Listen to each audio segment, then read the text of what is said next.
Hello guys, સ્વાગત છે આપનું મારી યુટ્યુબ ચેનલ પર। પાછલા વિડીયોમાં આપણે જોયું હતું કે જીપીએસસીનો જે સિલેબસ છે એ કઈ રીતે પરીક્ષા પદ્ધતિ છે, કઈ રીતે સિલેબસ શું હોય છે, કઈ રીતે એક્ઝામ લેવાય છે, કઈ રીતે એનું બુક લિસ્ટ હોય છે, એ બધું આપણે GS1ના પર્સપેક્ટિવથી જોયું હતું। અહીંયા આપણે વાત કરીશું GS2ની। તમને જેમ ખબર છે કે પ્રાથમિક પરીક્ષાનો અભ્યાસક્રમ છે તો એમાં GS1 એટલે કે સામાન્ય અભ્યાસ 1 અને સામાન્ય અભ્યાસ 2 એમ બે રીતે હોય છે। તો પાર્ટ 1માં આપણે જોયું હતું કે સામાન્ય અભ્યાસ 1 છે એમાં 4 સબ્જેક્ટ હોય છે। કયા 4 સબ્જેક્ટ હોય છે મિત્રો? તો તમે જુઓ કે ઇતિહાસ છે, બરાબર છે, ત્યારબાદ સાંસ્કૃતિક વારસો, ત્યારબાદ ભારતીય રાજ્ય વ્યવસ્થા એટલે કે બંધારણ જેને કહી શકો, અને સામાન્ય બૌદ્ધિક ક્ષમતા। તો હવે આપણે પાર્ટ 2માં આપણે જોવાના છીએ સામાન્ય અભ્યાસ 2 પ્રાથમિક પરીક્ષા સામાન્ય અભ્યાસ 2, ઠીક છે। તો ગુણ છે 200, પ્રશ્નોની સંખ્યા પણ 200, એટલે પાછળના GS1 જે છે એની જેમ જ છે, સેમ ટુ સેમ 1 માર્કનો એક પ્રશ્ન હોય છે, રાઈટ। અને માધ્યમ છે ગુજરાતી અને ઇંગ્લિશ, તો એ બધું સેમ જ છે। અને સમય છે અગેન અહીંયા 160 મિનિટ છે, 120 મિનિટ નથી, બરાબર છે। એટલે કે 3 કલાકનો સમય તમને આપવામાં આવે છે। અને ઓબ્જેક્ટિવ ટાઈપ ક્વેશ્ચન હોય છે, હેતુલક્ષી પ્રશ્નો હોય છે, તો એ તમારા ધ્યાનમાં રાખવા જેવી વાત છે। વાત કરીએ મિત્રો પહેલા સબ્જેક્ટની। આમાં 4 સબ્જેક્ટ છે, જેમ પાછળમાં 4 સબ્જેક્ટ હતા એમ આમાં પણ 4 સબ્જેક્ટ છે। એમાં પહેલો સબ્જેક્ટ આપણે વાત કરવા જોઈએ તો ભારતીય અર્થતંત્ર અને આયોજન। તો અહીંયા વાત કરવામાં આવેલી છે ઇન્ડિયન ઇકોનોમીની। જો મિત્રો, ઇન્ડિયન ઇકોનોમી એન્ડ પ્લાનિંગ, તો ઇન્ડિયન ઇકોનોમી એ વસ્તુ અલગ છે અને ઇકોનોમિક્સ એ વસ્તુ અલગ છે, બરાબર છે। જો વાત કરીએ આપણે ઇકોનોમિક્સ, એ વસ્તુ પણ અલગ છે, પ્લસ ઇન્ડિયન ઇકોનોમી, તો એ વસ્તુ પણ અલગ છે। હવે કઈ રીતે અલગ છે? ઇકોનોમિક્સમાં તમે જુઓ તો અર્થતંત્રના જે પાયાના ખ્યાલો છે એના વિશે તમને સમજૂતી આપવામાં આવે છે। તો એ કોમર્સ અને આર્ટ્સના જે સ્ટુડન્ટ્સ હોય છે એનો ડીપલી ભણવાનું હોય છે। પણ આપણે અહીંયા જીપીએસસીના પર્સપેક્ટિવથી તૈયારી કરવાની છે, તો જીપીએસસીના પર્સપેક્ટિવથી ભારતીય અર્થતંત્ર જ આપણે માત્ર જોવાનું છે, માત્ર ઇન્ડિયન ઇકોનોમી જોવાની છે। એટલે કે પ્રાચીન કાળથી લઈને આધુનિક કાળ સુધી જે ભારતીય અર્થતંત્ર છે અથવા ભારતીય અર્થવ્યવસ્થા છે એમાં શું વેરિએશન આવ્યું, શું એમાં ચેન્જીસ આવ્યા, એ બધી વસ્તુ આપણે અહીંયા જોવાની છે, બરાબર છે। તો સિલેબસ આપણે જોઈએ તો સૌથી પહેલો ટોપિક અહીં આપેલો છે કે સ્વતંત્રતાના પર્વે ભારતીય અર્થતંત્ર, એટલે કે સ્વતંત્રતા પૂર્વે ભારતનું અર્થતંત્ર જે છે કેવું હતું, બ્રિટિશ સમયમાં ભારતનું અર્થતંત્ર કેવું હતું। તેથી પણ પહેલાં જો આપણે જોઈએ તો મુઘલ કાળમાં ભારતનું અર્થતંત્ર અર્થવ્યવસ્થા કેવી રીતે ચાલતી હતી, કેવું હતું। એથી પણ પૂર્વે આપણે જોઈએ તો પ્રાચીન કાળમાં ભારતીય અર્થવ્યવસ્થા જે છે એ કેવી હતી, બરાબર છે। તો પ્રાચીન કાળની ભારતીય અર્થવ્યવસ્થા વિશે આપણે જોઈએ તો ત્યારની અર્થવ્યવસ્થા ભારત ખૂબ સમૃદ્ધ દેશ હતો। સમૃદ્ધ હોવાને લીધે જ ઘણી બધી વિદેશી શક્તિઓ જે છે એ ભારતમાં આક્રમણ કરે છે, તો એ ઇતિહાસનો ટોપિક થઈ ગયો, બરાબર છે। તે ઉપરાંત મુઘલ ટાઈમમાં જોઈએ તો મુઘલ ટાઈમમાં એમ કહેવાય છે કે વિશ્વનું જે છે એ 60થી 70% જેટલું એક્સપોર્ટ જે છે એ ઓનલી ભારતમાંથી થતું હતું, તો એટલો સમૃદ્ધ આપણો દેશ હતો। ત્યારબાદ ભારતમાં આયોજનની કામગીરીનો ઉદ્ભવ અને વિકાસ અને ઐતિહાસિક ચર્ચાઓ। હવે આ આયોજન શું છે? તો જ્યારે ભારત આપણું સ્વતંત્ર થાય છે 1947માં, ત્યારબાદ આયોજન એટલે કે પ્લાનિંગ જે છે કરવામાં આવે છે કે ભાઈ કઈ રીતે આપણે ભારતને જે છે એ આટલું ગરીબીમાં છે, આટલું બેરોજગારી છે ભારતની અંદર, પ્લસ ઇન્ડસ્ટ્રીઝ જે છે એ અંગ્રેજોને લીધે તહેસ નહેસ થઈ ગઈ છે, તો આ બધી વસ્તુને આપણે લેવલમાં પાછી લેવી હોય, આ બધી વસ્તુને આપણે ઇન્ક્રીઝ કરવી, વધારવી હોય, ભારતની જો અર્થવ્યવસ્થા છે એને આપણે પાટરે ચડાવવી હોય પાછી, તો આપણે શું આયોજન કરી શકીએ? તો એ આયોજનનો મતલબ અહીં પ્લાનિંગ છે, બરાબર છે। તો ભારતમાં પ્લાનિંગનો ઉદ્ભવ એટલે કે તમે એમ કહી શકો કે પંચવર્ષીય યોજના, બરાબર છે। તો આ પંચવર્ષીય યોજનાની જે છે એ અહીંયા વાત કરવામાં આવેલી છે, બરાબર છે, કે પંચવર્ષીય યોજના જે છે એ શું છે, એનો વિકાસ કેવી રીતે થયો। હવે તમે જુઓ કે 1947થી લઈને 2017 સુધી તમે એમ કહી શકો કે પ્લાનિંગનો કોન્સેપ્ટ જે છે, પ્લાનિંગનો કોન્સેપ્ટ તો અત્યારે પણ છે, પણ 1947થી લઈને 2017 સુધી આયોજન પંચ આપણા દેશમાં, એટલે કે 1951માં આયોજન પંચની સ્થાપના થઈ હતી, બરાબર છે, એમ કહી શકાય। 1951માં આયોજન પંચની સ્થાપના થઈ હતી, બરાબર છે। અને એ 2014 સુધી રહ્યું। 2014થી લઈને અત્યાર સુધી નીતિ આયોગની કામગીરી ચાલે છે। એટલે કે નીતિ આયોગ આપણે જે મોદી એડમિનિસ્ટ્રેશન આવ્યું, બરાબર છે, નરેન્દ્ર મોદી આપણા પ્રધાનમંત્રી બન્યા, તો ત્યારે એને આયોજન પંચને ખારિજ કર્યું અને એની જગ્યાએ નીતિ આયોગને લાવ્યું, બરાબર છે। નીતિ આયોગ પણ એ જ કામ કરે છે, કામમાં કોઈ ડિફરન્સ નથી, કામમાં એટલે કોન્સેપ્ટ એનો ચેન્જ થઈ ગયો છે। આયોજન પંચ શું કામ કરતું હતું? આયોજન પંચ જે છે એ ઉપર એની પોલિસી બનતી હતી, બરાબર છે, અને નીચે ઇમ્પ્લિમેન્ટ થતું. કેવી રીતે કે ભાઈ સેન્ટરમાં પોલિસી બનતી હતી અને પંચાયતી રાજ સુધી જે છે આ બધી વસ્તુ ઇમ્પ્લિમેન્ટ થતી હતી. નીતિ આયોગની કામગીરી ઊંધી થઈ ગઈ છે, એટલે સાચી દિશામાં થઈ ગઈ છે.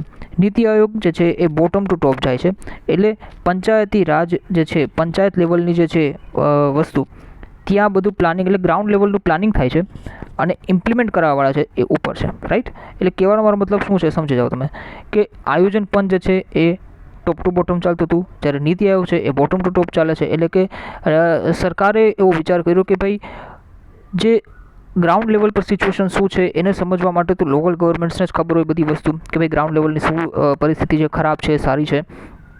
માની લો કોઈ ગામડામાં છે એ કૂવો નથી, અથવા કોઈ ગામડામાં છે સિંચાઈની વ્યવસ્થા સારી નથી, અથવા તો વરસાદ નથી પડતો, તો એ બધું ગ્રાઉન્ડ લેવલને ખબર હોય, લોકલ ગવર્મેન્ટને ખબર હોય. એના માટે કોઈ યુનિયન ગવર્મેન્ટને તો ખબર ના હોય, અને યુનિયન ગવર્મેન્ટ પાસે એટલા બધા મતલબ ટાઈમ પણ ન હોય. તો આ બધી વસ્તુને સુધારવા માટે થઈને નીતિ આયોગની રચના થઈ.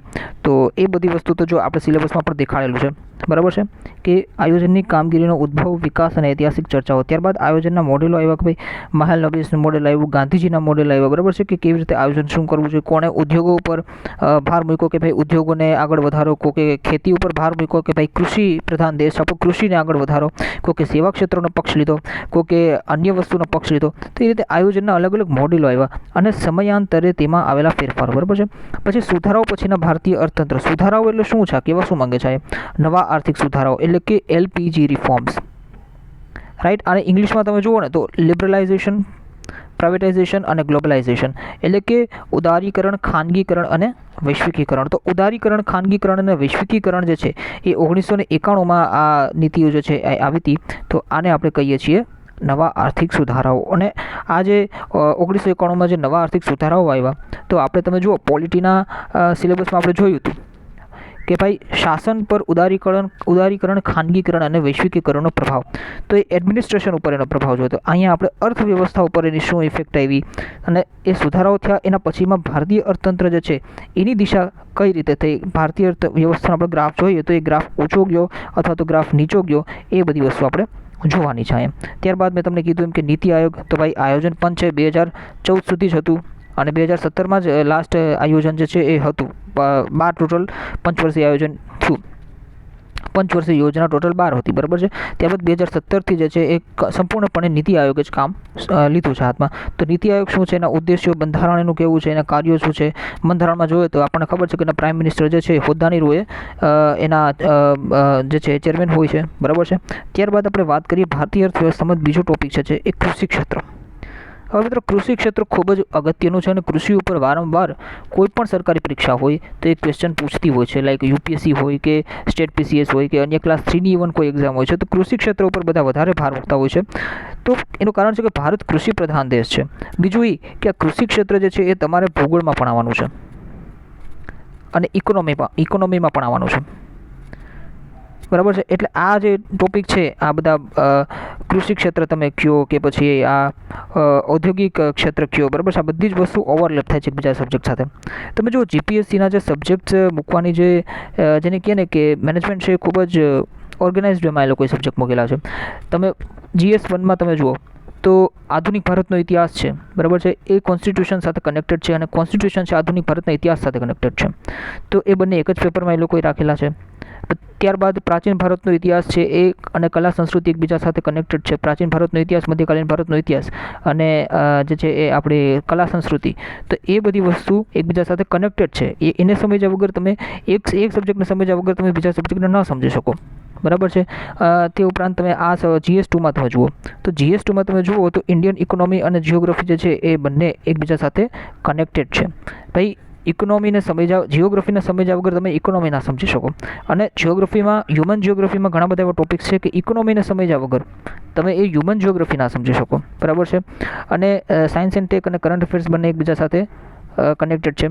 કેમ કે સાયન્સ એન્ડ ટેક છે એ અહીંયા તમે સ્કૂલ કે કોલેજની પ્રિપરેશન તો કરતા નથી.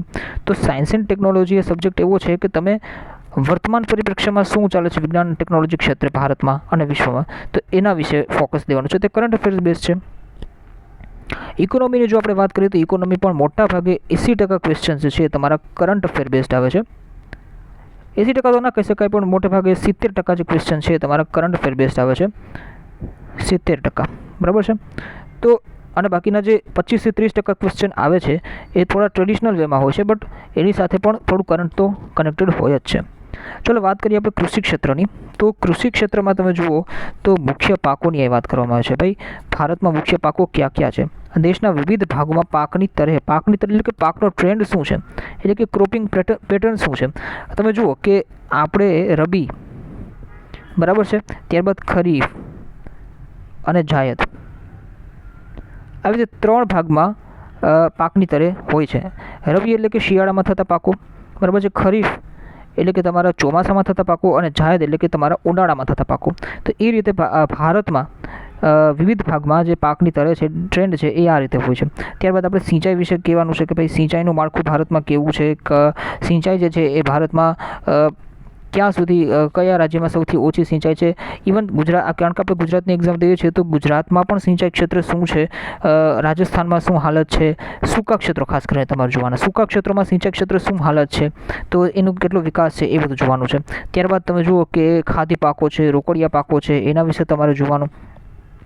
કેમ કે જેમ કે ખાદ્ય પાકો છે તેમાં ઘઉં, ચોખા, બાજરી, જુવાર, મકાઈ આ બધી વસ્તુ આવી ગઈ. તે ઉપરાંત જો રોકડિયા પાકો છે તો એમાં શેરડી, ચા, કોફી, રબર, શણ, રૂ એટલે કે કોટન, એ બધી વસ્તુ જોવાની છે. હવે ખાદ્ય પાકનું ઉત્પાદન વધારે થાય છે, રોકડિયા પાકનું ઉત્પાદન વધારે થાય છે, કેમાં વધારે બેનિફિટ છે, દેશના કયા ભાગમાં શું વધારે છે, એ બધી વસ્તુ તમારે આમાં જોવાની હોય છે. તે ઉપરાંત આપણે જોઈએ તો સંસ્થાકીય માળખું એટલે કે ભારતમાં જમીન સુધારાઓ, ગણોત સુધારાઓ, તમે આ બધું જોયું હશે, નામ સાંભળ્યું હશે, અથવા તો ક્યાંય સામાજિક જ્ઞાનમાં તમે ભણ્યા હશો, બરાબર છે. તો ઇમ્પોર્ટન્ટ છે. એટલે કે કૃષિ ક્ષેત્રે જો ભારતમાં જે છે એ જમીન સુધારાની વાત છે. બ્રિટિશ ભારતમાં કેવું હતું કે ખેડૂતોને જે છે એ પોતાની જમીન જે છે છોડવી પડતી હતી, કેમ કે ખેડૂતો ખૂબ દેવામાં ડૂબી ગયા હતા. બ્રિટિશર્સની પોલિસીને લીધે ખેડૂતો જે છે ખૂબ દેવામાં ડૂબી ગયા હતા. તે ઉપરાંત ગળીનો જે છે વધારે ઉત્પાદન કરાવતા હતા બ્રિટિશર્સ, વધારે પ્રોફિટ માટે. તો આ બધાથી શું થયું કે ભારતમાં જે છે જમીન જે છે એ બગડી. જમીન બગડી એટલે એનો મતલબ એવું કે જમીન જે છે મોટા ભાગે સાહુકારો અને એ જે લેન્ડલોર્ડ્સ જેને કહેવાય કે એના ભાગમાં જમીન વહી ગઈ. તો એ બધું સંસ્થાકીય માળખું જે છે, બરાબર છે. તો ભારતમાં જમીન સુધારાઓ વિશે, ગણો સુધારાઓ વિશેનો ટોપિક આમાં તમારે આવી ગયો છે. તે ઉપરાંત કૃષિમાં ટેકનોલોજીકલ પરિવર્તનો. અત્યાર સુધી કૃષિ જે છે એ દેશી ઢબથી ચાલતી હતી આપણા ભારતમાં, બરાબર છે. તો દેશી ઢબથી ચાલે ને તો શું થાય મિત્રો, કે ઉત્પાદન જે છે એ ઓછું થાય, બરાબર છે. તમે જુઓ કે ઇંગ્લેન્ડમાં ઇન્ડસ્ટ્રીયલ રિવોલ્યુશન થયું, બરાબર છે, ઔદ્યોગિક ક્રાંતિ થઈ. તે ઉપરાંત યુએસ તમે જુઓ, પ્લસ આપણે ઓસ્ટ્રેલિયા જુઓ, તો ત્યાં બધા હાઈટેક મશીનરીઝનો ઉપયોગ થાય છે. તો એના લીધે શું થાય કે એની પબ્લિકની જે ડિમાન્ડ છે, પ્લસ પબ્લિકની ડિમાન્ડ તો ફૂલફિલ થાય જ છે, તે ઉપરાંત એ લોકો વિદેશમાં પણ એક્સપોર્ટ પણ કરી શકે છે પોતાના જેટલા પણ એગ્રીકલ્ચરલ પ્રોડક્ટ્સ છે, અથવા તો કૃષિ જેને કહેવાય ને કે પ્રોડક્ટ્સ છે, એને એ લોકો વિદેશમાં પણ એક્સપોર્ટ્સ કરે છે. તો એના ફાયદાની વાત છે આ બધી. તો ભારતમાં આપણે શું જોવાનું છે કે કૃષિમાં ટેકનોલોજીકલ પરિવર્તનો શું આવ્યા, કૃષિ નિપજક અને ઉત્પાદકોની ભાવનીતિ જે છે એના ઉપર આપણે ફોકસ કરવાનું છે, એ બધું જોવાનું છે. પછી તમે જુઓ કે કૃષિ અને ઉદ્યોગ વચ્ચે વેપારની શરતો શું છે. પછી કૃષિ વિત્તીય નીતિ.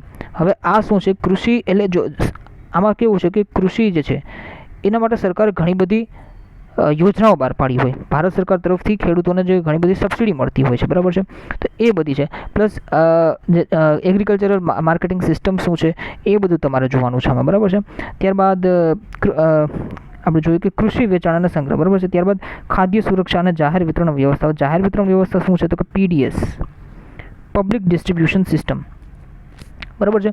પબ્લિક ડિસ્ટ્રીબ્યુશન સિસ્ટમ શું છે તો કે ભારત સરકારની એક સ્કીમ છે અથવા યોજના છે કે જે ગરીબોને અથવા તો જે બિલો પોવર્ટી લાઇનમાં જે લોકો આવે છે, બરાબર છે, તો એના માટે ફૂડ હોય અથવા તો નોન ફૂડ આઇટમ્સ હોય તો એને સસ્તા ભાવે ડિસ્ટ્રીબ્યુટ થાય છે. મતલબ તમે જુઓ કે રાશનની દુકાનો ઠેર ઠેર જગ્યાએ હોય છે, અને એમાં તમારી પાસે જો બીપીએલ કાર્ડ છે તો તમે ત્યાં જઈને રાશનનો જે સામાન છે એ તમે ખરીદી શકો છો સસ્તા ભાવે, ખૂબ જ સસ્તા ભાવે. માર્કેટમાં જે રેટ હોય છે એના કરતાં ખૂબ જ સસ્તા ભાવે.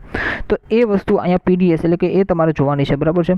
એમાં શું શું સમસ્યાઓ છે. સમસ્યાઓ તો ભાઈ ઘણી હોય કે ભાઈ સરકારે તો આ સ્કીમ આપી, પણ આ વસ્તુ ઓરિજિનલ ફૂડ ત્યાં મળે છે કે નથી મળતું, એ જ સૌથી મોટી સમસ્યા છે, બરાબર છે. તે ઉપરાંત પણ ઘણી બધી સમસ્યા હોય છે, તો એ બધું તમારે એનાલિસિસ કરવાનું છે. ત્યારબાદ હરિત ક્રાંતિની જો વાત કરીએ તો ભારતમાં હરિત ક્રાંતિ ક્ષેત્રે શું શું થયું? હરિયાળી ક્રાંતિ 1960થી આપણે તમે જુઓ કે હરિયાળી ક્રાંતિ જે છે એ લગભગ ચાલુ થઈ ગઈ હતી.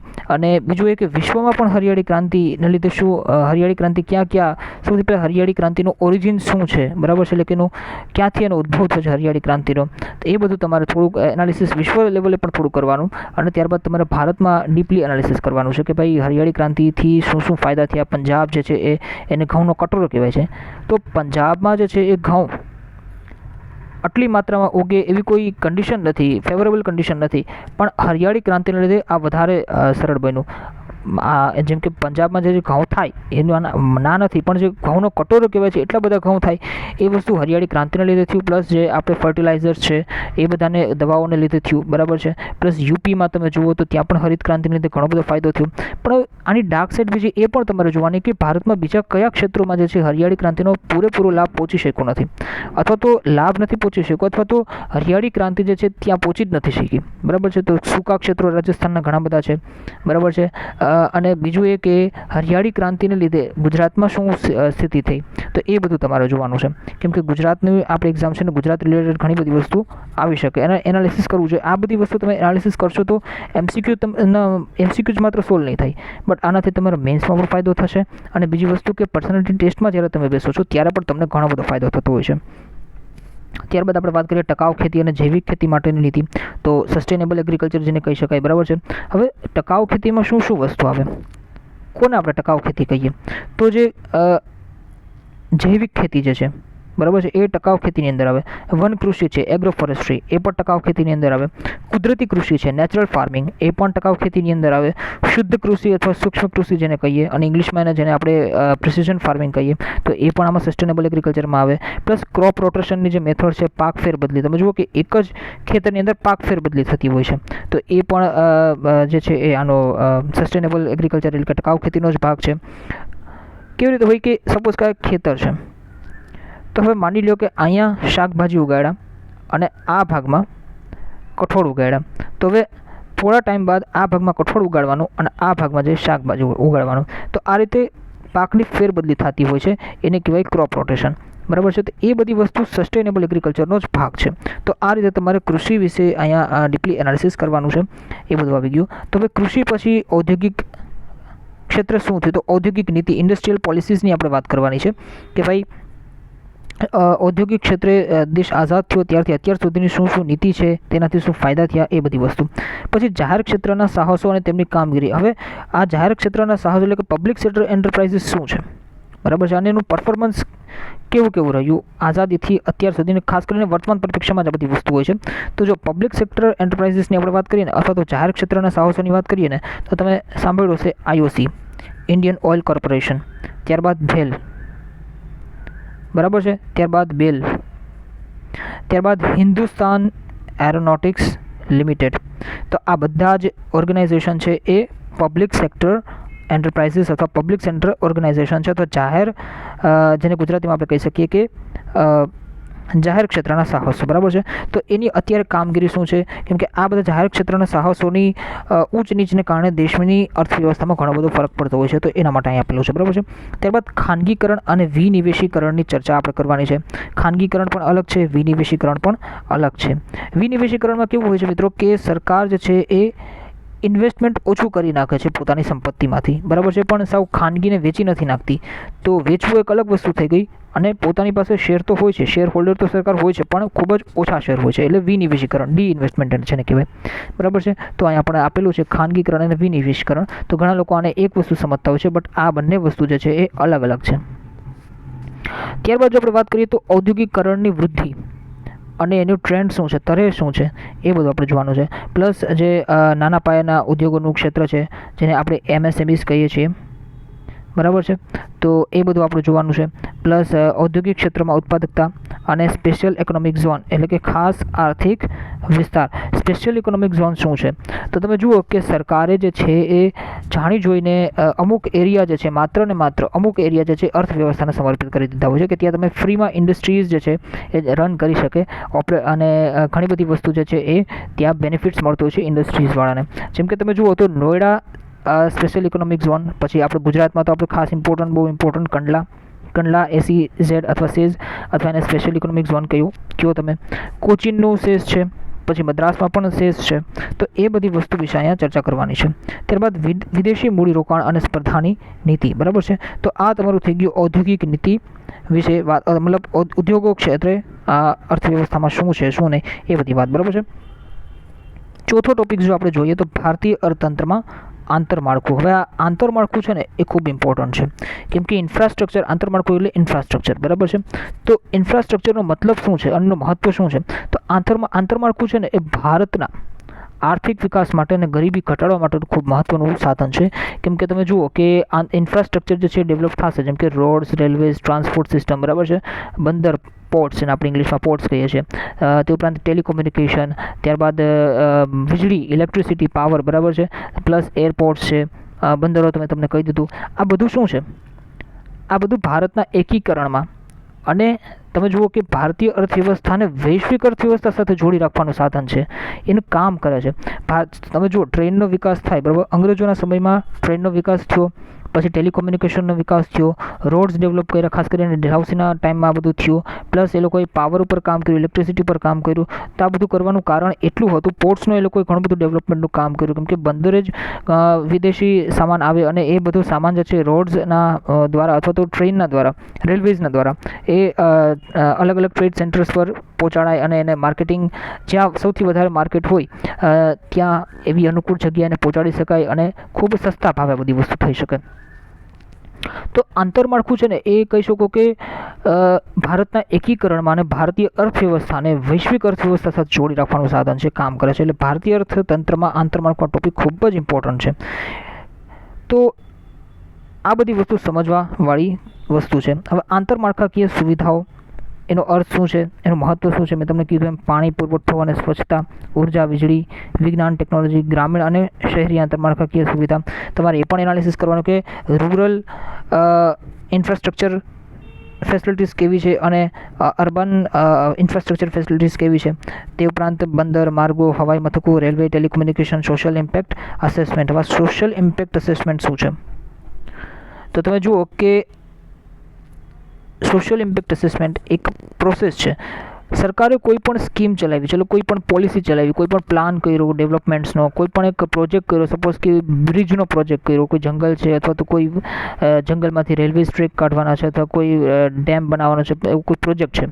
તો હવે એનાથી ત્યાંની જે સ્થાનિય ક્ષેત્રમાં રહેતા લોકો છે અથવા સ્થાનિય ક્ષેત્રમાં રહેતો જે સમાજ છે એના ઉપર શું એની અસર થાય છે, તો એ બધું પ્લાનિંગ કરવાનું, મેનેજમેન્ટ કરવાનું અને રિસર્ચ કરવાનું જે પ્રક્રિયા છે એ જ આપણું સોશિયલ ઇમ્પેક્ટ અસેસમેન્ટ છે. તો સોશિયલ ઇમ્પેક્ટ અસેસમેન્ટ પણ ખૂબ જ ઇમ્પોર્ટન્ટ છે ઇકોનોમીમાં, બરાબર છે. અને આના રિલેટેડ ક્વેશ્ચન જે સોશિયલ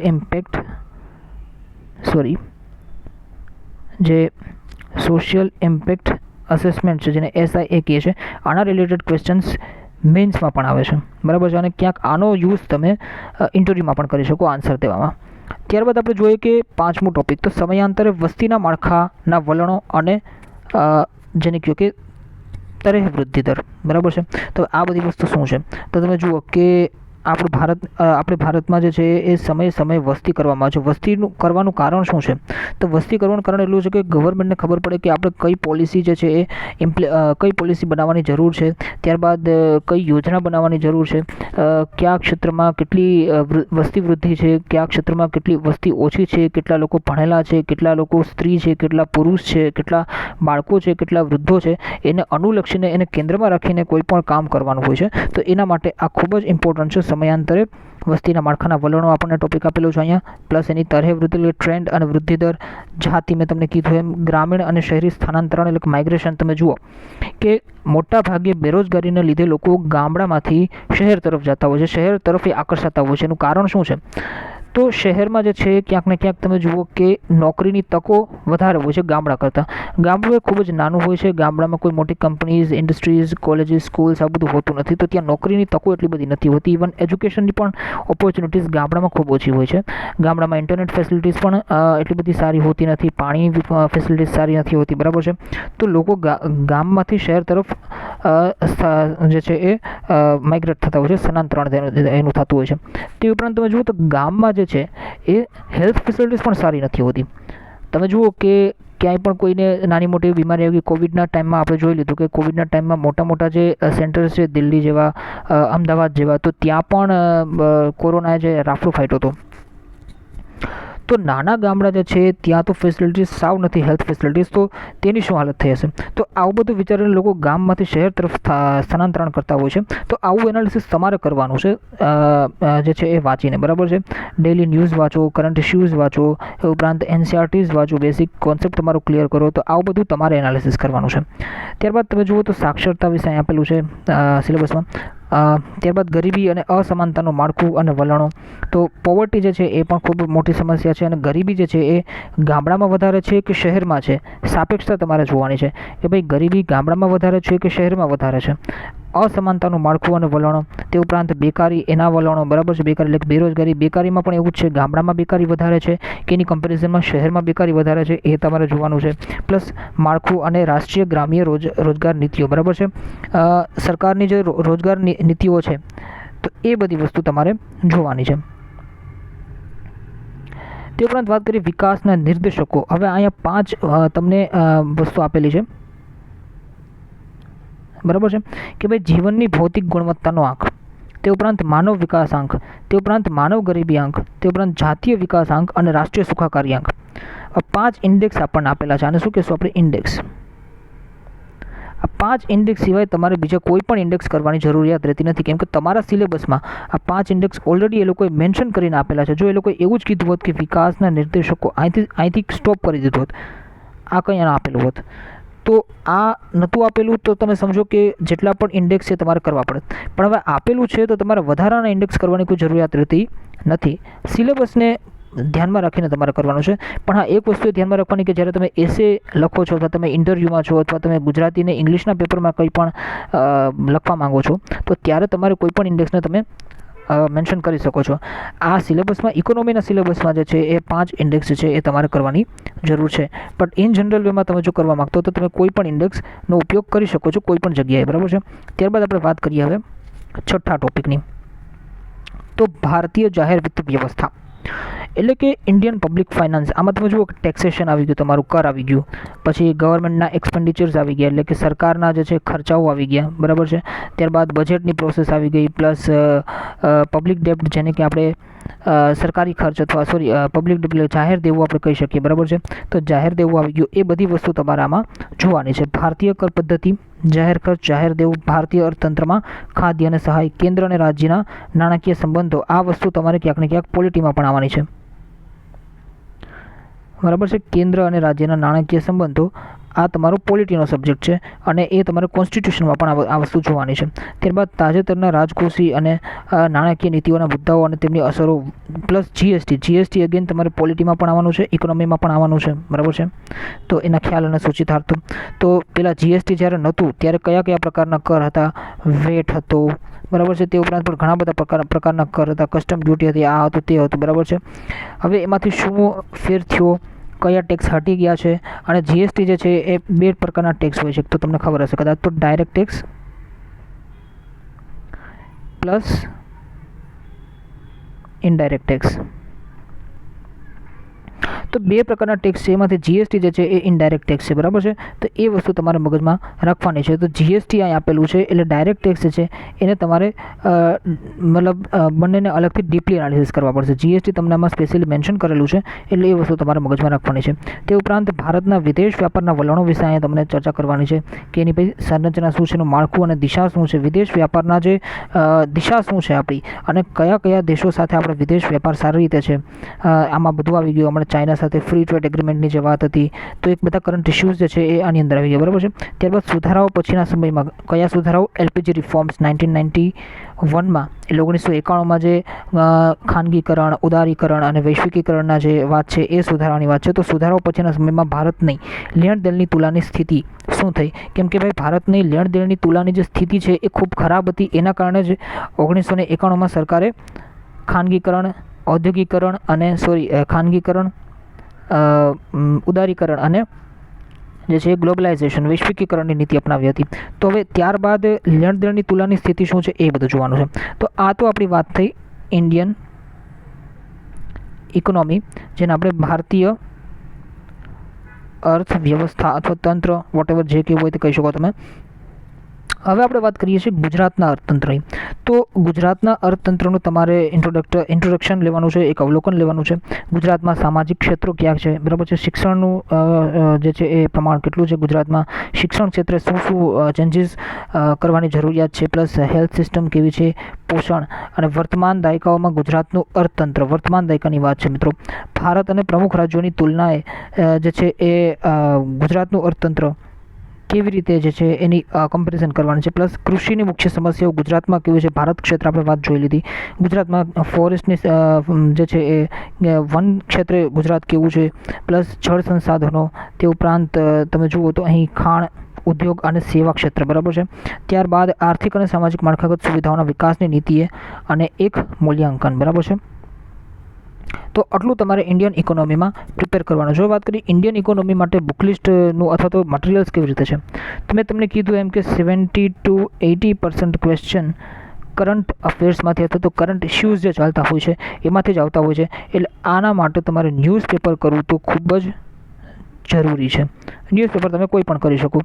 હવે આપણે ગુજરાતી મીડિયમમાં જ પ્રિપરેશન કરવી છે તો જે છે એ ધ હિન્દુ તમે જો વાંચતા હોય તો ખૂબ જ સારું છે. બટ અગર જો ધ હિન્દુ નથી આવડતું, તમને ઇંગ્લિશમાં વાંચતા નથી આવડતું, તો આમ પણ તમારે થોડીક ઇંગ્લિશની પ્રિપરેશન તો કરવી જ પડશે, કેમ કે ઇંગ્લિશનું પેપર આપણે કમસે કમ પાસ તો કરવાનું જ છે. પાસ કરવાનું છે એટલે સેક્શનલ કટ ઓફ નથી, બટ 30 to 35% જેટલા માર્ક્સો આવવા જ જોઈએ, બરાબર છે. કેમ કે નહીતર પછી બીજા પેપર્સમાં એની ઇફેક્ટ ખરાબ પડે. તો તમારે ધ હિન્દુ જો તમે નથી વાંચતા તો કોઈ પણ એક મંથલી મેગઝીન વાંચો.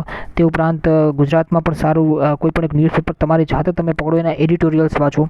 એમાં જે આર્ટિકલ્સ આવે છે ઇકોનોમીને રિલેટેડ તો એ વાંચો તમે. હવે આના માટે તમારે કોઈ ઇકોનોમિક ટાઈમ્સ કે બિઝનેસ સ્ટડીઝ કે એ બધું કરવાની જરૂર નથી, પણ આ ઇન્ડિયન ઇકોનોમીના સંદર્ભમાં તમારે કરવાનું છે. તે ઉપરાંત ટ્રેડિશનલ બુક્સની જો આપણે વાત કરીએ તો એના માટે તમારે એક 11th ક્લાસની એનસીઆરટી કરવાની એ મસ્ટ છે.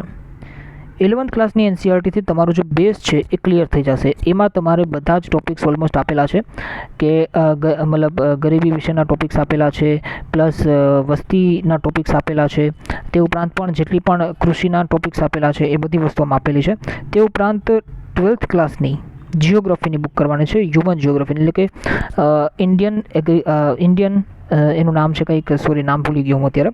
તો 12th ક્લાસની જે ભૂગોળની બુક છે ભાગ 2, ભૂગોળ ભાગ 2, એ તમે હિન્દીમાં કરો કે ઇંગ્લિશમાં કરો, બરાબર છે, કોઈ પણમાં કરી શકો છો તમે. તો એ બુક તમારે કરવી એક મસ્ટ છે. એ ભૂગોળમાં પણ એ વસ્તુ કામ આવવાની છે. એટલે આના માટે તમારે કોઈ સ્પેશિયલ બુક વાંચવાની જરૂર નથી, ભૂગોળની ભાગ 2 વાળી 12મા ધોરણની, બરાબર છે. કેમ કે આ વસ્તુ તમારે ભૂગોળમાં ઓલરેડી ભૂગોળ વિષય માટે તો આ બુક તમારે વાંચવાની જ છે, એટલે એમાં તમારે આવી ગયું.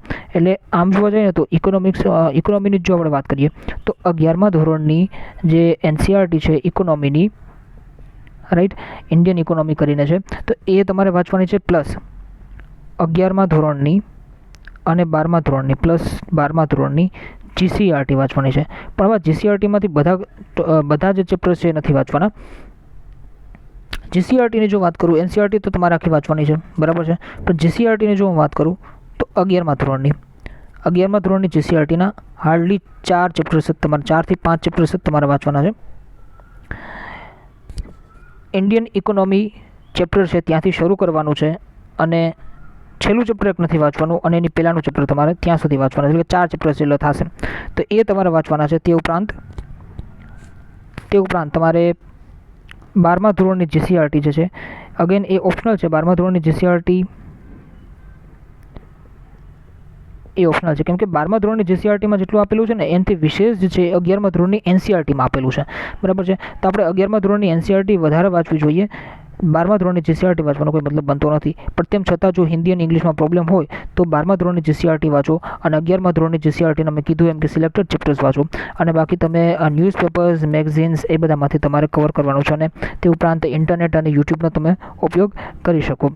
તે ઉપરાંત પાછળના વર્ષના જે પેપર્સ છે એનું તમે એનાલિસિસ કરો. એમાં તમે જુઓ કે કયા ટોપિક્સમાંથી કેટલા ક્વેશ્ચન્સ આવે છે.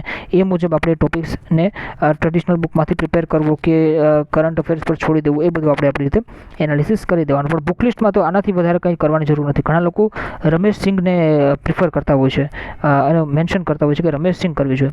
રમેશ સિંઘ જે છે યુપીએસસી માટે પણ વાંચવા માટે બરાબર નથી, કેમ કે રમેશ સિંઘ જે છે એ તમારે ઓપ્શનલ તમે રાખ્યું ઇકોનોમી, ઇન્ડિયન ઇકોનોમી તમારો મતલબ ઇકોનોમિક્સ જે ઓપ્શનલ ઓપ્શનલ છે તો તમે રમેશ સિંઘ બુકનો ઉપયોગ કરો. બટ હવે આ આપણે જીપીએસસી છે, યુપીએસસી પણ નથી, જીપીએસસી છે, અને જીપીએસસીમાં પણ આપણે ઓપ્શનલ નથી, જીએસ માટે આપણે ઇકોનોમી કરવાનું છે. તો સિલેબસમાં મેન્શન છે, સિલેબસમાં જેટલા પણ ટોપિક્સ છે બધા તમને ઇન જનરલ વેમાં એનસીઆરટીમાં પણ મળી રહેશે, અને ક્યાંક ને ક્યાંક કરંટ ઇસ્યુ સાથે કનેક્ટેડ છે, એટલે બધી વસ્તુ તમને એઝ ઇટ એમને જ થઈ જવાની છે. તો આના માટે તમારે રમેશ સિંઘ વાંચવાની નથી. રમેશ સિંઘમાં ખૂબ ડિટેલમાં આપેલું છે અને ઓપ્શનલના હિસાબથી એ બુક બનાવવામાં આવેલી છે. તો રમેશ સિંઘને હું તો બિલકુલ મતલબ મેન્શન નહીં કરું અથવા તો એને રિકમેન્ડ નહીં કરું, બરાબર છે. વાત કરીએ આપણે ભૂગોળની, તો અગેન ભૂગોળ ખૂબ ઇમ્પોર્ટન્ટ સબ્જેક્ટ છે, અને આના માટે સૌથી પહેલાં જ હું તમને કહી દઉં છું કે ભૂગોળ છે એ આમાં 4 પ્રકારે ભૂગોળ આપેલું છે. તો ભૌતિક ભૂગોળ, બરાબર છે, પ્લસ બીજા નંબરનું તમારું ભારત ભૂગોળ, ભારત ભૂગોળ, અને ત્યારબાદ ગુજરાતની ભૂગોળ. તો 3 ભૂગોળ તમારે કરવાના છે, અને ભારતની ભૂગોળ સાથે જ માનવ ભૂગોળ જે છે એ આવી ગયું, બરાબર છે, કેમ કે ભારતની વસ્તી વગેરે વગેરે બધું છે એ બધું તમારે માનવ ભૂગોળનો પાર્ટ છે, પણ એ ભારતની ભૂગોળમાં જ આવી ગયું. તો સૌથી પહેલાં આપણે સામાન્ય ભૂગોળ કહીએ અથવા તો ભૌતિક ભૂગોળ, એ જ સામાન્ય ભૂગોળ બધું એક જ છે. તો સૂર્યમંડળના ભાગરૂપ પૃથ્વી, એટલે સૂર્યમંડળનું તમારે અહીંયા થોડુંક એનાલિસિસ થોડુંક તમારે વાંચવાનું છે. ત્યારબાદ પૃથ્વીની ગતિ વિશે તમારે જોવાનું છે. સમય અને ઋતુની વિભાવના, ભાઈ સિઝન કેવી રીતે થાય છે, ઉનાળો, ચોમાસું, ત્યારબાદ શિયાળો, એ બધું કેવી રીતે થાય છે. પ્લસ પૃથ્વીની આંતરિક સંરચના, ભાઈ પૃથ્વી જે છે તો એની આંતરિક સંરચના એટલે કે જો ઉપરનો ભાગ છે ક્રસ્ટ, વચ્ચેનો ભાગ મેન્ટલ આવે છે, ત્યારબાદ અંદર કોર છે, આનું તમારે ડીપ એનાલિસિસ કરવાનું છે. ત્યારબાદ મુખ્ય ભૂમિ સ્વરૂપો, એની લાક્ષણિકતાઓ શું છે, વાતાવરણની સંરચના અને સંગઠન, ભાઈ વાતાવરણ જે છે ટ્રોપોસ્ફિયર, હેમોસ્ફિયર, આ બધું તમે જોયેલું હશે ક્યાંક ને ક્યાંક સામાજિક વિજ્ઞાનમાં તમે વાંચેલું હશે. તો એ બધી વસ્તુ વાતાવરણની સંરચના છે, એનું સંગઠન શું છે. ત્યારબાદ આબોહવાના તત્વો અને પરિબળો, બરાબર છે. ત્યારબાદ વાયુ સમુચ્ચય, વાતાગ્રહ, વાતાવરણીય વિક્ષોભ એટલે કે જે એટમોસ્ફિયરિક ડિસ્ટર્બન્સીસ છે, જેમ કે તમે જુઓ કે વાતાવરણીય વિક્ષોભને લીધે જ ક્યાંક ને ક્યાંક જે છે એ પંજાબના ક્ષેત્રમાં અને જમ્મુ કાશ્મીરના ક્ષેત્રમાં શિયાળામાં પણ વરસાદ પડે છે. પ્લસ આબોહવાકીય બદલાવ, જેને આપણે ક્લાઇમેટ ચેન્જ કહી શકીએ, મહાસાગરો, ભૌતિક, રાસાયણિક અને જૈવિકની લાક્ષણિકતાઓ, જલીય આપત્તિઓ, દરિયાઈ અને ખંડીય સંસાધનો. ત્યારબાદ જો વાત કરીએ તો ભારતના પરિપ્રેક્ષ્યમાં અને ગુજરાતના અને વિશ્વના પરિપ્રેક્ષ્યમાં ભૌતિક ભૂગોળની વાત છે. તો ભાઈ મુખ્ય પ્રાકૃતિક વિભાગો, એમાં ભૂકંપ અને ભૂસ્ખલનની જે વાત છે એ પણ આવી ગઈ. પ્લસ કુદરતી અફવા એટલે કે નદી તંત્રની વાત છે. પછી મોસમી આબોહવાના પ્રદેશો, વાતાવરણીય વિક્ષોભ, ચક્રવાત, કુદરતી વનસ્પતિ, રાષ્ટ્રીય ઉદ્યાન અભયારણ્યો, જમીનના મુખ્ય પ્રકારો, ખડકો અને ખનિજો, આ બધી જ વસ્તુ તમારે ભારત, ગુજરાત અને વિશ્વના સંદર્ભમાં કરવાની છે. પ્રિલિમ એક્ઝામ છે એટલા માટે આ 3ના સંદર્ભમાં છે, પણ મેઇન્સ એક્ઝામમાં વિશ્વના સંદર્ભમાં નહીં આવે, માત્ર ભારત અને ગુજરાતના સંદર્ભમાં હશે.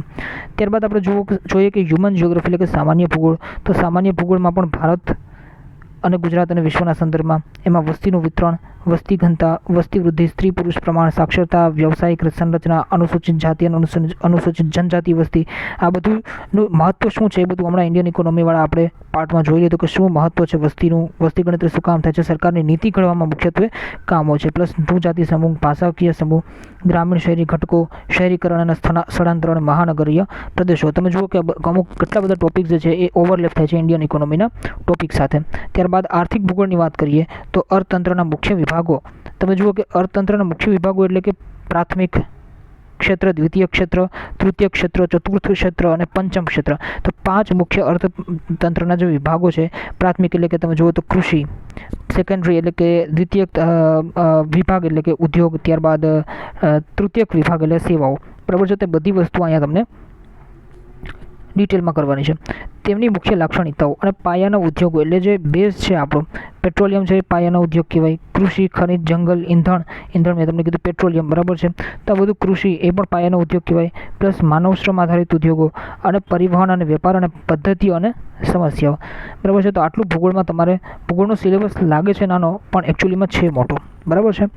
તો હવે તમે જુઓ કે આના માટે તમે કઈ બુક લિસ્ટ ફોલો કરી શકો.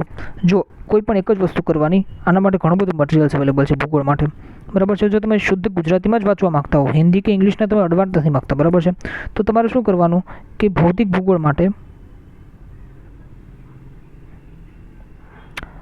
11મા ધોરણની એક જીસીઆરટી આવે છે, બરાબર છે, 11મા ધોરણની ગુજરાત બોર્ડની બુક એ તમારે કરવાની. પણ આની સાથે આટલાથી કામ નહીં ચાલે, બરાબર છે, કેમ કે હવે પરીક્ષાનો નેચર જે છે ધીમે ધીમે અપડેટ થતું જાય છે. તો શું કરવાનું કે ભૌતિક ભૂગોળની ગ્રંથ નિર્માણ બોર્ડની પણ બુક આવે છે. તો ગ્રંથ નિર્માણ બોર્ડની બુક છે એનું PDF તમારે ડાઉનલોડ કરી લેવાનું, જો અવેલેબલ હોય તો. લગભગ તો અવેલેબલ છે જ, તો એ તમારે ડાઉનલોડ કરી લેવાનું, અધરવાઇઝ તમે પરચેસ પણ કરી શકો. અને 11મા ધોરણની જે બુક છે એને તમારે પરચેસ કરી લેવાની. હવે ઘણા બધા એવા ટોપિક્સ છે એ ગ્રંથ નિર્માણ બોર્ડની બુકની PDFમાંથી તમારે જોઈ લેવાના, કે ઘણા બધા ડિટેલ જે એમાં આપેલું હોય છે તો એ સમજી લેવાનું, અને તમારી જે GCRT છે એમાં નોટ કરતો જવાનું. અને બાકી અલ્ટિમેટલી વાંચવાની તમારે GCRT. તો તમે વારે વારે એને વાંચો, રિવિઝન કરો, બરાબર છે. ત્યારબાદ તમે ઘણી બધી ગ્રંથ નિર્માણ બોર્ડમાંથી તમે અમુક વસ્તુની નોટ્સ બનાવી હોય તેને એમાં ભેગું અટેચ કરી દેવાનું. તો આ રીતે તમારે પ્રિપેર કરવાનું છે. આખી ભૌતિક ભૂગોળની જે ગ્રંથ નિર્માણ બોર્ડની બુક છે એ વાંચવાની પણ કોઈ જરૂરિયાત નથી, અને સાવ GCRT તમે એકલી વાંચશો તો એ પણ નહીં ચાલે, બરાબર છે. એટલે આ બંનેની વચ્ચેનો મેં રસ્તો તમને દેખાડો કે આ રીતે તમારે ભૌતિક ભૂગોળમાં પ્રિપરેશન કરવાની છે. ત્યારબાદ જો આપણે વાત કરીએ ભારતની ભૂગોળમાં, તો ભારતની ભૂગોળ માટે યુનિવર્સિટી ગ્રંથ નિર્માણ બોર્ડની બુક આવે છે, પણ આમાં હું એ રિકમેન્ડ નહીં કરું. એનું કારણ છે કે એમાં ડેટા ખૂબ જ જૂનો છે, અપડેટેડ એનું વર્ઝન નથી આવતું, બરાબર છે. તો યુવા ઉપનિષદની બુક છે, ગુજરાતીમાં જો તમે વાંચવા માગતા હો તો યુવા ઉપનિષદની બુક છે, એ પણ ખૂબ ઉપયોગી થશે. અને હા, ભૌતિક ભૂગોળમાં જો તમારે યુવા ઉપનિષદની બુક વાંચવી છે તો તમે વાંચી શકો છો, બટ મને એ લેન્થી લાગી, બરાબર છે, એટલા માટે મેં રિકમેન્ડ નથી કરી. બટ તેમ છતાં જો તમારે કરવું જ છે, કારણ કે એમાં સારા ચિત્રો આપેલા છે, તો તમને સારી રીતે સમજમાં આવી જશે, તો તમે એના માટે પણ યુવા ઉપનિષદની બુક વાંચી શકો છો. તો બાકી કંઈ રહેતું નથી, આમાં માનવ ભૂગોળ આવી જ જાય છે, બરાબર છે, અને આર્થિક ભૂગોળ પણ આમાં ભેગું આવી જ જાય છે. અને વાત રહી ગુજરાતના ભૂગોળની, તો ગુજરાતના ભૂગોળની કોઈ પણ પ્રાઇવેટ પબ્લિકેશનની બુક લઈ લેવાની, જેમ કે યુવાની છે, કે લિબર્ટીની છે, કે કોઈ અન્ય પબ્લિકેશનની બુક છે. કેમ કે ગુજરાતની જે ગ્રંથ નિર્માણ બોર્ડની જે ભૂગોળની બુક છે ખૂબ જ જાડી છે, અને એટલું બધું કરવાનો સમય આઈ થિંક સમય ન બગાડે, કેમ કે એના માટે ક્વેશ્ચન્સ ખૂબ જ ઓછા આવે છે, બરાબર છે. તો એ બધું કરવાની કોઈ જરૂરિયાત મને નથી લાગતી કે હોય. તો ભૂગોળ માટે મેં તમને જેમ કીધું એમ કે ભાઈ તમે યુવા ઉપનિષદની બુકનો પણ ઉપયોગ કરી શકો ભૌતિક ભૂગોળ માટે અને ભારતની ભૂગોળ માટે, અને અથવા તો તમે જે છે ગ્રંથ નિર્માણ બોર્ડની બુકનો પણ ઉપયોગ કરી શકો છો, બરાબર છે. તે ઉપરાંત ભૂગોળ માટે બીજું કંઈ કરવાની જરૂરત રહેતી નથી. GCRT બધા જ સબ્જેક્ટ માટે મસ્ટ છે, કે GCRT જો તમે નથી કરતા તો તમે કોઈ પણ બુક્સ કરો છો તો તમારે જે છે કોન્સેપ્ટ તમારો ક્લિયર નહીં થાય. તો GCRT તો કોઈ પણ સબ્જેક્ટ માટે, બરાબર છે, એ મસ્ટ જ છે.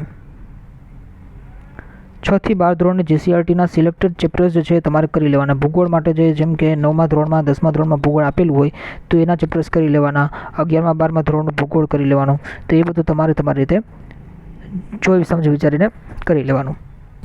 ત્યારબાદ વાત કરી વિજ્ઞાન અને ટેકનોલોજીની, તો મિત્રો આ જે એવો સબ્જેક્ટ છે કે આમાં તો 90% ક્વેશ્ચન તમારા કરંટ અફેર્સના આવે છે, બરાબર છે. એટલે કરંટ અફેર્સને જ આપણે પ્રિપેર કરવાનું છે વધારેમાં વધારે. અપ ટુ 10 to 15% ક્વેશ્ચન જે છે એ તમારા ટ્રેડિશનલ ક્વેશ્ચન્સ આવે છે. તે ઉપરાંત આપણે એકવાર સિલેબસ જોઈએ તો વિજ્ઞાન અને ટેકનોલોજી એનું સ્વરૂપ અને ક્ષેત્ર, બરાબર છે. રોજબરોજના જીવનમાં વિજ્ઞાન અને ટેકનોલોજીની પ્રસ્તુતતા, એટલે કે આ થોડું તમારે બાયોને ટચ છે, કે બાયોવાળો જે પાર્ટ છે એ તમે થોડો કરી લ્યો તો રોજબરોજના જીવનમાં છે, દૈનિક જીવનની વાત છે એટલા માટે, બરાબર છે. તે ઉપરાંત વિજ્ઞાન, ટેકનોલોજી અને ઇનોવેશન અંગેની રાષ્ટ્રીય નીતિ, બરાબર છે. તે ઉપરાંત ભારતમાં વિજ્ઞાન, ટેકનોલોજી અને ઇનોવેશન સાથે સંકળાયેલી વિવિધ સંસ્થાઓ, તેમની પ્રવૃત્તિઓ, યોગદાન, પ્રસિદ્ધિ અને વૈજ્ઞાનિકોનું યોગદાન. તે ઉપરાંત ICT ખૂબ જ મહત્ત્વનું છે, ઇન્ફોર્મેશન અને કોમ્યુનિકેશન ટેકનોલોજી. ICTનું સ્વરૂપ શું છે, એનું ક્ષેત્ર શું છે, રોજબરોજના જીવનમાં ICT શું છે, ICT અને ઉદ્યોગ શું છે, ICT અને ગવર્નન્સ શું છે, ICTને ઉત્તેજન આપતી વિવિધ સરકારી યોજનાઓ શું છે, crime, national cyber crime policy શું છે, આ બધી વસ્તુ તમારામાં કરવાની છે. પ્લસ સ્પેસ રિલેટેડ અને ડિફેન્સ રિલેટેડ તમારે જેટલી પણ વસ્તુ છે એ તમારે કરવાની છે, અને એની સંસ્થાઓ વિશે કરવાનું છે, જેમ કે ISRO છે, IRNSS છે, DRDO છે, IRS છે. તો એ બધી વસ્તુ વિશે તમારે થોડું એનાલિસિસ કરવાનું છે. ત્યારબાદ ઉર્જાની એનર્જી વિભાગ માટે જોઈએ તો ઉર્જાની જરૂરિયાત અને કાર્યક્ષમતા. ત્યારબાદ ભારતની પ્રવર્તમાન ઉર્જા જરૂરિયાત અને ઘટ, ભારતના ઉર્જા સ્ત્રોતો અને આધારિતતા, ભારતની ઉર્જા નીતિ ખૂબ જ ઇમ્પોર્ટન્ટ છે, સરકારની નીતિઓ અને કાર્યક્રમો, બરાબર છે. ત્યારબાદ ભારતની ન્યુક્લિયર પોલિસી, પરમાણુ નીતિની વાત છે, બરાબર છે. ત્યારબાદ એન્વાયરમેન્ટલ સાયન્સની જો આપણે વાત કરીએ તો એક અગેન ખૂબ જ ઇમ્પોર્ટન્ટ ટોપિક છે, કેમ કે જે રીતે ક્લાઇમેટ ચેન્જ થાય છે અને પ્લસ પર્યાવરણનું ડિગ્રેડેશન થાય છે, બરાબર છે, એનું ક્ષારણ થાય છે, તે ઉપરથી પર્યાવરણના ક્વેશ્ચન્સ છે પ્રિલિમ્સ, મેન્સ અને ઇન્ટરવ્યૂ ત્રણેયમાં ખૂબ જ ઇમ્પોર્ટન્ટ રોલ પ્લે કરે છે તમારા.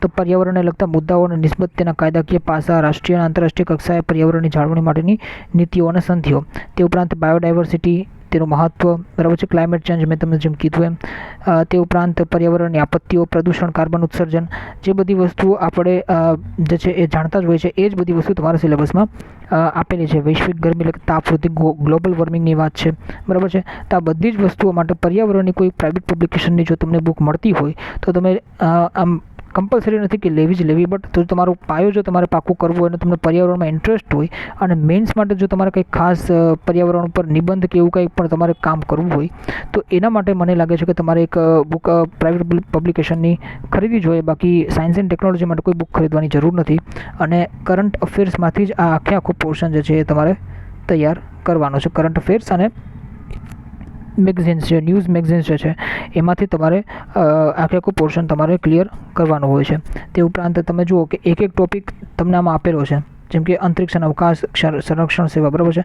તો આના રિલેટેડ શું ન્યૂઝ આવ્યા એને તમારે નોટ કરવાની, અથવા તો ન્યૂઝ મેગઝિનમાં જે છે, મંથલી ન્યૂઝ મેગઝિન જે છે એમાં તમારે શું આના રિલેટેડ ટોપિક્સ આવ્યા એને તમારે હાઇલાઇટ કરતું જવાનું છે. એ રીતે તમારે સાયન્સ એન્ડ ટેકનોલોજીની, વિજ્ઞાન અને ટેકનોલોજીની પ્રિપરેશન કરવાની છે. બાકી આના માટે કોઈ વિશેષ બુકની જરૂર નથી.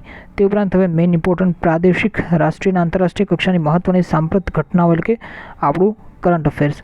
કરંટ અફેર્સ માટે હું તો એવું કહીશ કે ડેઇલી જો તમે ન્યૂઝ વાંચો છો, ચાહે ગુજરાતી હોય કે ઇંગ્લિશ હોય, ઇંગ્લિશ વાંચો તો વધારે સારું, ધ હિન્દુ અથવા ઇન્ડિયન એક્સપ્રેસ અથવા કોઈ પણ ગુજરાતી ન્યૂઝપેપર, તો ડેઇલી ન્યૂઝપેપર તો તમારે વાંચવાનું જ છે. તે ઉપરાંત કોઈ પણ એક મંથલી મેગેઝિન તમારે લઈ લેવાનું છે. જો ગુજરાતી મેગઝિન્સની વાત કરીએ તો લિબર્ટી છે, બરાબર છે, પ્લસ યુવાની મેગઝિન છે, પ્લસ વર્લ્ડ ઇન બોક્સની મેગઝિન છે. તે ઉપરાંત પણ ઘણી બધી મેગઝિન્સ આવતી હોય છે. બધી મેગઝિન્સ ઓલમોસ્ટ સારી જ હોય છે. તો તમને જે ભાષા વધારે અનુકૂળ આવે છે, જે મેગઝિનની ભાષા તમને સારી લાગે છે, એ મેગઝિનમાંથી તમારે વાંચવાનું, પણ જે વાંચવું એ તમે કન્ટિન્યુ પછી એ જ મેગઝિનમાંથી વાંચવાનું ચાલુ રાખવાનું. તે ઉપરાંત ઇંગ્લિશ મેગઝિન અથવા હિન્દી મેગઝિનની જો આપણે વાત કરીએ યુપીએસસી લેવલની, તો વિઝન આઈએસ અથવા ઇનસાઇટ આઈએસનું મેગઝિન તમે વાંચી શકો. વિઝન પ્લસ ઇનસાઇટ, અથવા તો તમે જુઓ કે દ્રષ્ટિનું પણ આવે છે, દૃષ્ટિ, બરાબર છે, આનું મેગઝિન પણ આવે છે. તો આટલું તમે તમારી રીતે પ્રિપેર કરી શકો છો. તો હવે આખું એક કમ્પ્લીટ બુક લિસ્ટની જો હું તમને વાત કરું પહેલેથી લઈને છેલ્લે સુધી, GS 1નું અને GS 2નું, તો આપણે જોઈએ તો એક આઈડિયલ બુક લિસ્ટ હું મારા મુજબ તમને કહી દઉં, બરાબર છે, કે સપોઝ કે ઇતિહાસ છે, બરાબર, સપોઝ કે ઇતિહાસ છે, તો ઇતિહાસમાં પ્રાચીન ભારત માટે મેં તમને એક આઈડિયલ બુક લિસ્ટ કહું છું, એક જ બુક લિસ્ટ કહું છું. હું એમ નહીં કહું કે આના અથવામાં આના અથવામાં, એના માટે આપણે ઓલરેડી પાર્ટ 1માં અને અત્યારે આપણે જે પાર્ટ 2 ડિસ્કસ કર્યો એમાં આપણે મેં તમને સમજાવી દીધું, બરાબર છે. આઈડિયલ બુક લિસ્ટ એટલે કે કોઈ પણ એક બુક લિસ્ટ મારા મત મુજબ જો તમારે આ જ કરવાનું છે, એ રીતે હું તમને કહી દઉં તો પ્રાચીન ભારતના ઇતિહાસ માટે અને પ્રાચીન મધ્યકાલીન ભારતના ઇતિહાસ માટે 11મા ધોરણની જે GCRT છે એ તમારા માટે આઈડિયલ છે, બરાબર છે. 11મા ધોરણની GCRT, 11મા ધોરણની જે ગુજરાત બોર્ડની જે બુક છે એ પ્રાચીન અને મધ્યકાલીન ભારતની ઇતિહાસ માટે બેસ્ટ છે, બરાબર છે. પ્લસ આધુનિક ભારતના ઇતિહાસ માટે સ્પેક્ટ્રમ બેસ્ટ છે. તો આ થઈ ગયું તમારા ભારતના ઇતિહાસ માટેનું બે બુક. એક તો પ્રાચીન અને મધ્યકાલીન માટે 11મા ધોરણની ગુજરાત બોર્ડની બુક અને આધુનિક ભારત માટે તમારી સ્પેક્ટ્રમ, અને ગુજરાતના ઇતિહાસ માટે યુવા ઉપનિષદની બુક, બરાબર છે. તો આ 3 બુક તમારી થઈ ગઈ. તે ઉપરાંત સાંસ્કૃતિક વારસાની જો વાત કરીએ તો ભારતનો સાંસ્કૃતિક વારસો તમે નીતિન સિંઘાનિયામાંથી સિલેક્ટેડ ટોપિક્સ કવર કરી શકો છો. તે ઉપરાંત ગુજરાત માટે યુવા ઉપનિષદની બુક જે છે એ બેસ્ટ છે, બરાબર છે. ત્યારબાદ ભારતીય રાજ્ય વ્યવસ્થા અને બંધારણની જો વાત કરીએ તો એમ લક્ષ્મીકાંત, એ બુક બેસ્ટ છે, બરાબર છે. અને સામાન્ય બૌદ્ધિક ક્ષમતા માટે અગેન યુવાની બુક બેસ્ટ છે. તે ઉપરાંત વાત કરીએ ભારતીય અર્થતંત્ર અને આયોજનની, તો એના માટે 11મા ધોરણની NCERT અને 11મા અને 12મા ધોરણની GCRTનું સિલેક્ટિવ રીડિંગ અને ન્યૂઝપેપર, બરાબર છે. ત્યારબાદ ભૂગોળની જો વાત કરીએ તો ભૂગોળમાં યુવા ઉપનિષદની ભૌતિક ભૂગોળની બુક અને ભારતની ભૂગોળ માટે પણ યુવા ઉપનિષદની બુક, અને ગુજરાતની ભૂગોળ માટે કોઈ પણ એક પ્રાઇવેટ પબ્લિકેશનની બુક. તે ઉપરાંત વિજ્ઞાન અને ટેકનોલોજીની જો વાત કરીએ તો વિજ્ઞાન અને ટેકનોલોજી માટે હું કોઈ બુક રિકમેન્ડ નથી કરતો એના માટે અને એન્વાયરમેન્ટ માટે, કેમ કે કરંટ અફેર્સનો જો તમે મેગઝીન યુઝ કરો છો અથવા ન્યૂઝ પેપર તમે રીડ કરો છો એમાંથી જ તમારો મોટાભાગનો 90% સિલેબસ તમારો ખતમ થઈ જશે. તે ઉપરાંત કરંટ અફેર્સની મેગઝીનની જો આપણે વાત કરીએ તો લિબર્ટી, યુવા અથવા તો વર્લ્ડ ઇનબોક્સ અથવા કોઈ પણ પ્રકારની જે પ્રાઇવેટ પબ્લિકેશનની બુક આવે છે તેનો તમે ઉપયોગ કરી શકો છો, અને કોઈ પણ એક ન્યૂઝપેપર. તો આ થઈ ગયું તમારું બુક લિસ્ટ, સ્ટ્રેટેજી, બધી જ વસ્તુ. હવે મિત્રો ઘણા લોકોની એવી હોય છે કે ભાઈ ભાષામાં એની પકડ નથી હોતી. મેઇન્સમાં મુખ્ય પરીક્ષામાં જે ભાષા હોય છે, ખાસ કરીને ઇંગ્લિશ ભાષા, ગુજરાતી મીડિયમના જે વિદ્યાર્થીઓ છે એ લોકોની ઇંગ્લિશ ભાષા સાથે ખૂબ જ પ્રોબ્લેમ હોય છે. તો હું તમને કહેવા માગીશ કે ઇંગ્લિશ ભાષામાં તમે જુઓ કે આ પેપર જે છે ને ભાષાનો પેપર નથી. પેપર એટલે કે જીપીએસસી જે એક્ઝામ છે, એડમિનિસ્ટ્રેટિવ એક્ઝામ છે, ભાષાશાસ્ત્રી તમને લોકો નથી બનાવવાના. તો એ લોકોએ ભાષા એટલા માટે આપેલી છે, એક તો રિજનલ લેંગ્વેજ ગુજરાતમાં છો એટલે ગુજરાતી લેંગ્વેજ, અને એક ઇંગ્લિશ લેંગ્વેજ, કે તમે આનું જનરલ વેમાં ઇન જનરલ તમે જુઓ કે આ લેંગ્વેજને તમે સમજી શકતા હોવા જોઈએ. આટલું જ આનું મહત્ત્વ છે. બાકીના તમે 5 પેપર જે 6માંથી 5 પેપર જે છે એ તમે શુદ્ધ ગુજરાતીમાં આપી શકો છો. ક્વેશ્ચન પણ શુદ્ધ ગુજરાતીમાં આવે છે. તો 5 પેપર પર વધારે ફોકસ કરવાનું, અને એક પેપર જે છે ઇંગ્લિશનું, આ એક પેપર ઇંગ્લિશનું છે એના માટે તમારે 50% મહેનત કરવાની. 50% મહેનત કરશો એટલે તમને 30 થી 35% માર્ક્સ આવશે. બરાબર છે. તો 5 પેપર્સમાં વધારે મહેનત કરવાની. ગુજરાતીનું પેપર, બરાબર છે. તે ઉપરાંત નિબંધનું પેપર, તે ઉપરાંત મુખ્ય પરીક્ષામાં સામાન્ય અભ્યાસ 1, સામાન્ય અભ્યાસ 2 અને સામાન્ય અભ્યાસ 3. આમાં તમારે વધારે મહેનત કરવાની છે, અને ઇંગ્લિશના પેપરમાં તમારે થોડી ઓછી મહેનત કરશો, થોડું ઓછું એમાં ઇમ્પ્રુવમેન્ટ લાવશો તો ચાલશે. પણ આ 5માં એની સામે આ 5માં જે છે એ તમારે વધારે મહેનત કરવાની છે. બરાબર છે. તે ઉપરાંત મુખ્ય પરીક્ષા માટે પણ આપણે એક નવો પાર્ટ લઈ આવશું, પાર્ટ 3. એમાં હું તમને એક ટોપિક વિશે ડિટેલમાં સમજાવીશ કે કઈ રીતે તમે આને પ્રિપેરેશન કરી શકો છો. તો અત્યારે અહીંયા હું વિડીયોને એન્ડ કરું છું, અને સબસ્ક્રાઈબ કરજો, લાઇક કરજો. કોઈ પણ પ્રોબ્લેમ હોય, ઇસ્યુ હોય તો કમેન્ટ કરજો. મારામાં ક્યાંય ભૂલ હોય કે મેં તમને કંઈ કહેવામાં ક્યાંય પણ ભૂલ કરી હોય તો તમે કમેન્ટ કરીને મને જણાવી શકો છો. તો નેક્સ્ટ ટાઈમ હું ધ્યાન રાખીશ. અને મારું કામ છે કોઈને ગેરમાર્ગે ન દોરવા. અત્યારે તમે જુઓ કે યુટ્યુબ પર ગેરમાર્ગે દોરવાવાળા ઘણા બધા આવી ગયા છે. મારી બુક વાંચો તો તમને આટલું આવડશે, મારી બુક વાંચો તો તમે આટલા ક્વેશ્ચન સોલ્વ કરી શકશો. વાંચવાનું કોઈ મહત્ત્વ નથી. જો એવી જ રીતે હોય, એની બુકમાંથી જો 50માંથી 48 ક્વેશ્ચન જો પૂછાતા હોય તો પછી ગુજરાતના બધા જ વિદ્યાર્થીઓ પાસ થવા જોઈએ. પણ એવું નથી હોતું. કોન્સેપ્ટ ક્લિયરિટી, જ્યાં સુધી તમને કોન્સેપ્ટ ક્લિયર નહીં હોય, કોન્સેપ્ટ તમે કોઈ પણ બુકમાંથી ક્લિયર કરી શકો. કોન્સેપ્ટ જ જો તમારું ક્લિયર નહીં હોય તો તમે કોઈ પણ બુક વાંચીને પણ એક્ઝામ પાસ નહીં કરી શકો. બરાબર છે. તો ગેરમાર્ગે દોરવાનો મારો કોઈ પણ ઈરાદો નથી, અને એટલા માટે બુક લિસ્ટ જે મેં કીધું એ જનરલી જે બધા જ વાપરતા હોય છે, બધા જ યુઝ કરતા હોય છે, એ જ બુક લિસ્ટ કીધું. કોઈ મંગળ ગ્રહમાંથી કોઈ આપણે બુક્સ નથી ઉપાડવાની. બરાબર છે.